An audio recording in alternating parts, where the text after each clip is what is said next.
Hello guys, welcome to my second part. Sorry about my first video, but just when I had just 3 comic books to give you my reviews, for some reason the camera just shut down. I think it run out of battery. Sorry, my bad. So I didn't feel like I could have done it. I mean, I could do the whole video all over again, but I didn't feel like it. So, so on this second part, I'm going to give you the last 3 issues that I got and my 3 categories for this week. And before I start, I haven't read yet Animal Man and Swamp Thing. I haven't read it yet. Maybe I will give you my thoughts about those 2 books on a separate video. Short video. And I haven't read neither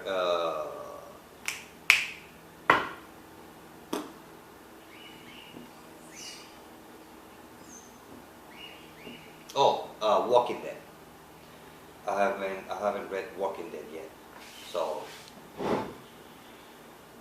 I'm gonna continue with my last 3 comic books. So I said after watching the first video, I already gave you my thoughts about Batgirl. So I was going to talk about Suicide Squad, issue number 17. Check that out.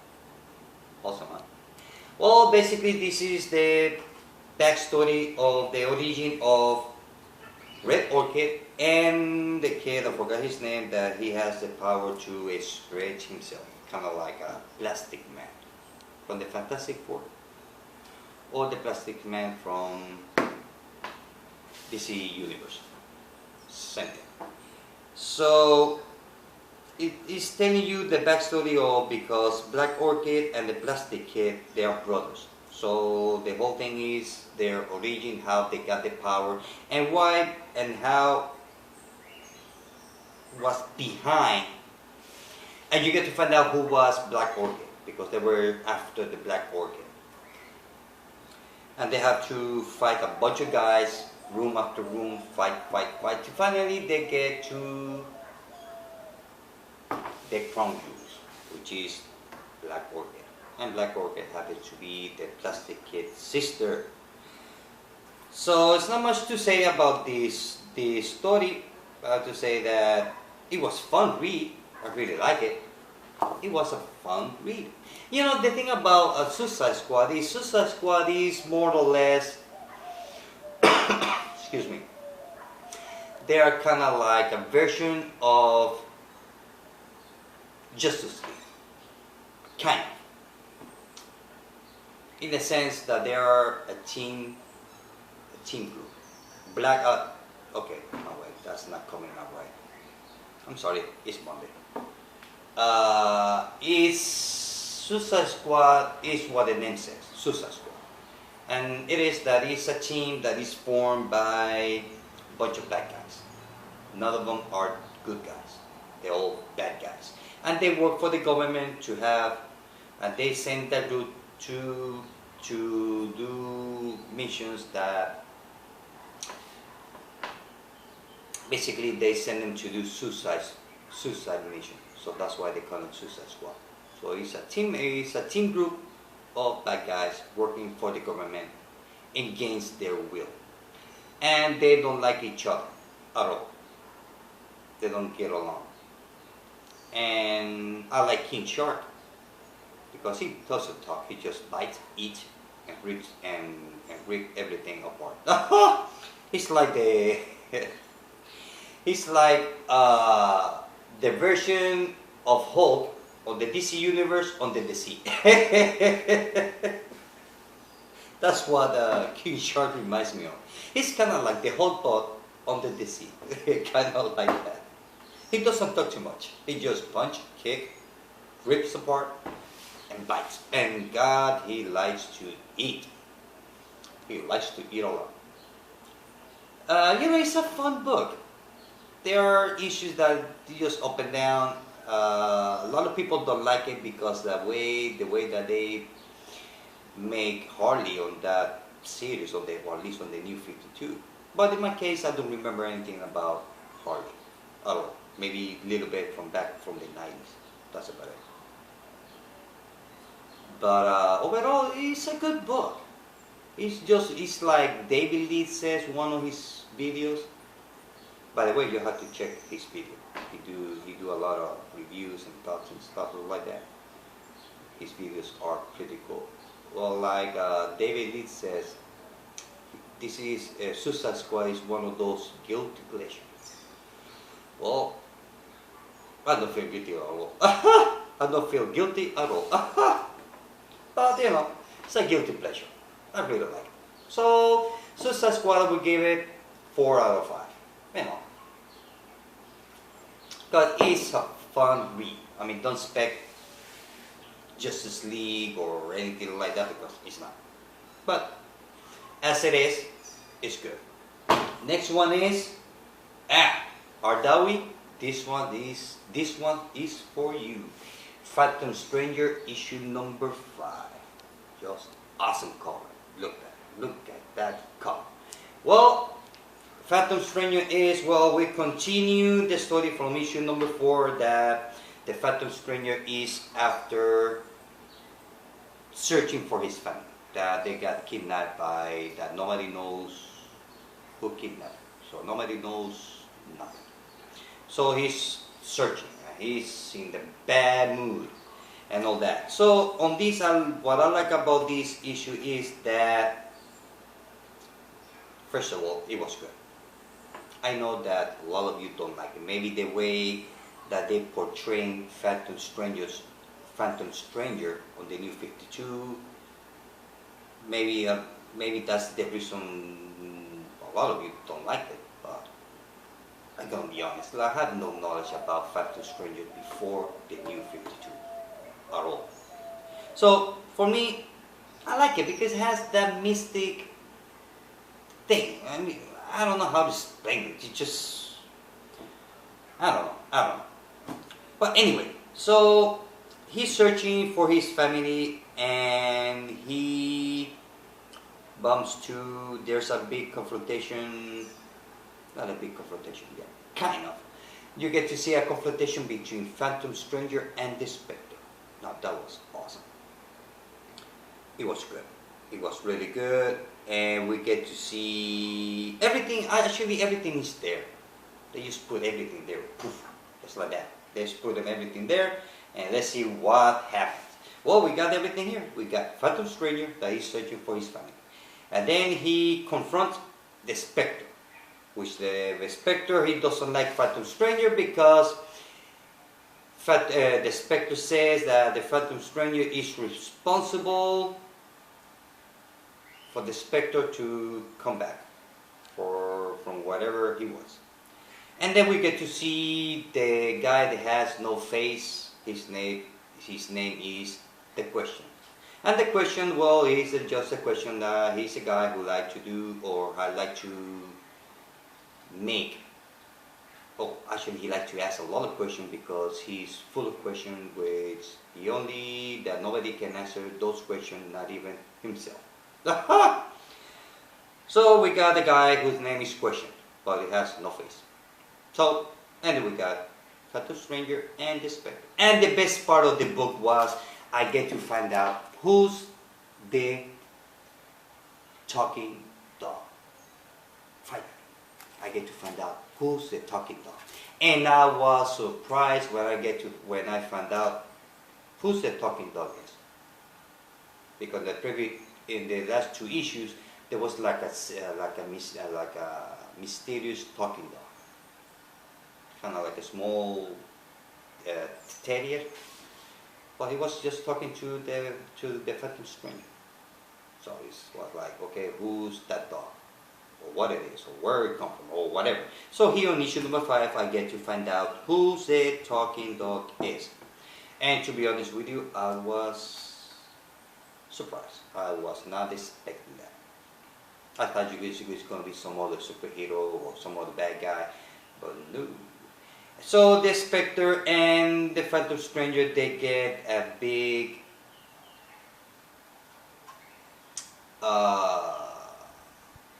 they got like grounded by their boss.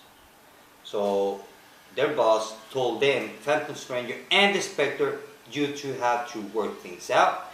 You have to learn how to get along, and also because you have to work together, whether they like it or not. In other words, you get along now, do your job. After the job is done, then you can kill each other. But in the meantime, you have to work together, whether they like it or not. And believe me, the Phantom Stranger and the Spectre, they don't like each other. They don't like each other at all. Not at all. So they got a big speech by their boss. And I believe their boss is, well, according into the story, their boss is, yep, that's the one. So I went like, oh yeah. So I really like it. I really like it. I really like it. The art, well, the art it can be a little bit better, you know, but I'm kind of got used to all the art. I really got used to it. And the dialogue, it was fun. It was fun. The dialogue for me is a lot better than from the beginning of the story. But the whole concept of the Phantom Stranger with Spectre and the question and all that, I really like it. I really like it. So overall, I really like it. I really like this issue. And I know that some of you are gonna get mad at me. And I know that maybe some of you are gonna unsubscribe to my channel. But I cannot help it. It's a 5 out of 5. Sorry. And the last one is Katana, issue number 1. Check out that cover. So awesome. Check that out. Well, this is supposed to be the pages from the Justice League America. Well, they should have changed that title. They should say it from the future pages of the Justice League of America, which is going to be this week, I believe so. Yes, this week is going to be. So the thing is that, well, this is the story of Katana, her origin, her life story more or less, how the swords be going through time, because the sword is the soul keeper. So, and how she believes that the soul of her husband is inside the sword, and how the sword protects her and help her and actually talk to her.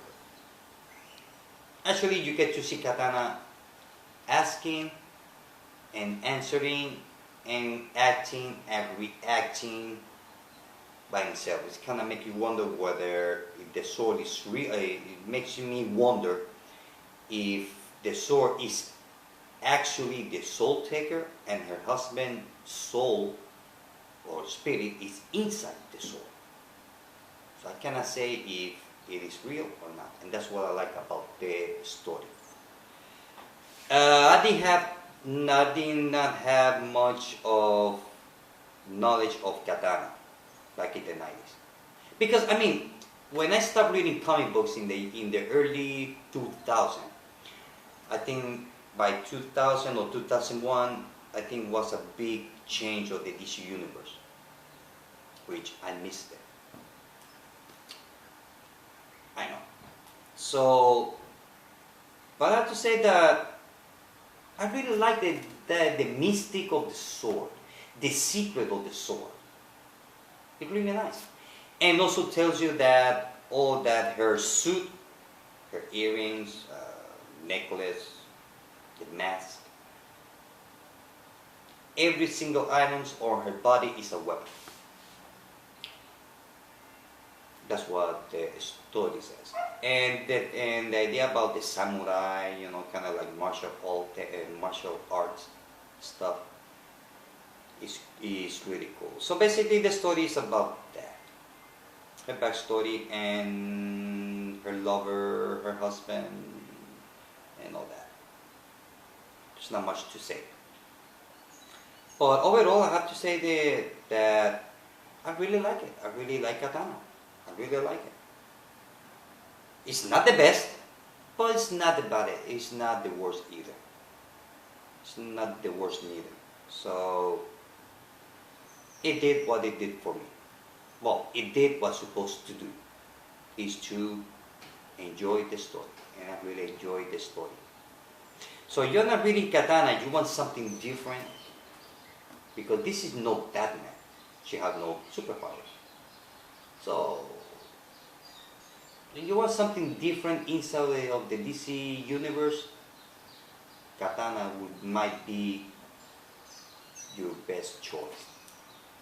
Because it wasn't, I mean, it's not bad. It's not the greatest, but it's not bad at all. For me, it has a good start. I really like the start, and I really like the ending of it. And, you know, what can I say? It was good. That's a 4.5 out of 5.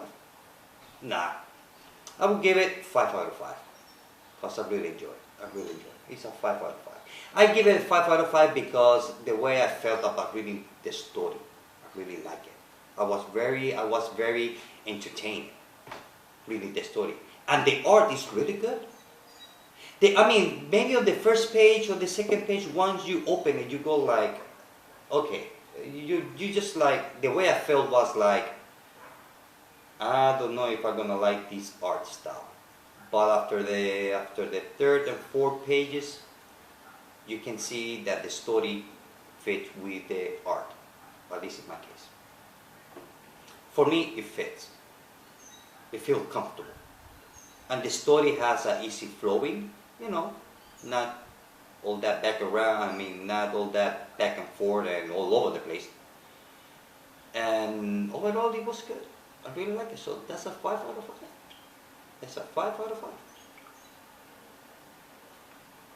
So I'm gonna give you now my 3 categories. Like I said before, I haven't read Walking Dead or Animal Man or Swamp Thing. I haven't read it yet. So 1, 2, 3, 4, 5, 6, 7, 8, 9, 10. There's one more comic book that I haven't read yet, which I forgot. I don't remember right now. Well, anyway, when I do the one with the when I do that single video about the whole storyline of the Road War, then I will. I think I have one more issue that I haven't read, which I don't remember. Which one is right now.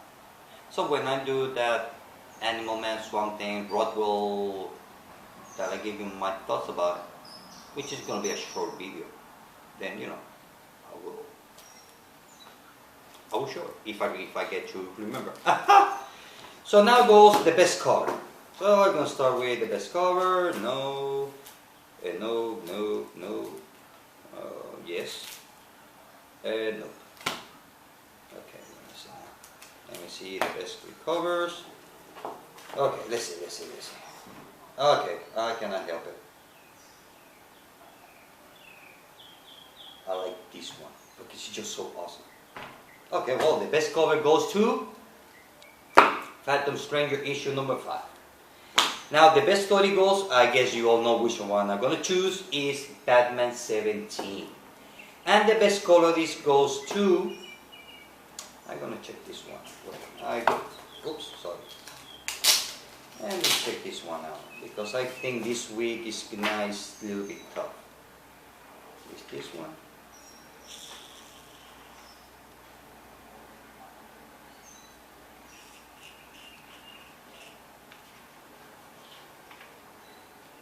Okay. Oh, I guess. Excuse me. So I have to say that the color goes to. This is an awesome page from a Suicide Squad. Check that out. It's an awesome page. Look at that. So I would say the best color that goes this week is like it's not gonna be easy. Let me check this one out and this one. It's not gonna be easy. Nope. Okay, let me see now.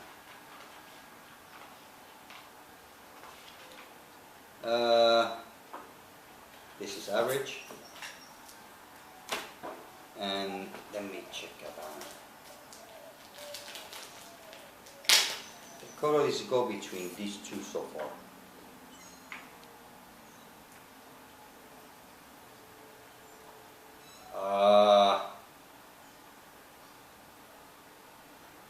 I have to say that,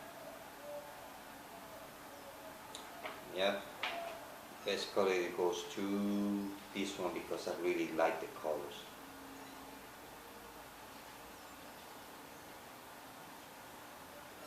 It has a different style of coloring, which I really like. Check this out, and this is from Katana issue number 1. Check out those colors. So, okay, let's see now.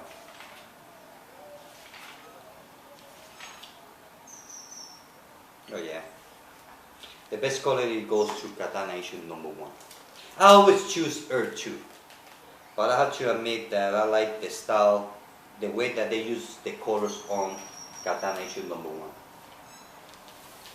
because they are not using too much bright colors. So best color this goes to Katana issue number 1. It was real nice. I was thinking about Suicide Squad, but you know, because the colors that they use on Katana, they're like pastel colors, not too bright, not too soft. I don't know if that makes any sense. But it was good. I really like the coloring on that issue, and the art is very different art style. At least on issue number 1, because they were talking about the, you know, her origin, backstory, and all that to get to travel to Japan, and then you go to Japantown and all that. So excuse me. So the art on Katana, like I said, you might be like, whoa, but it's not bad, you know. The colors, they're very not soft colors. That's the word, soft colors, but a good combination. Well, guys, this is it. I hope that you like my second part video. Till then, bye.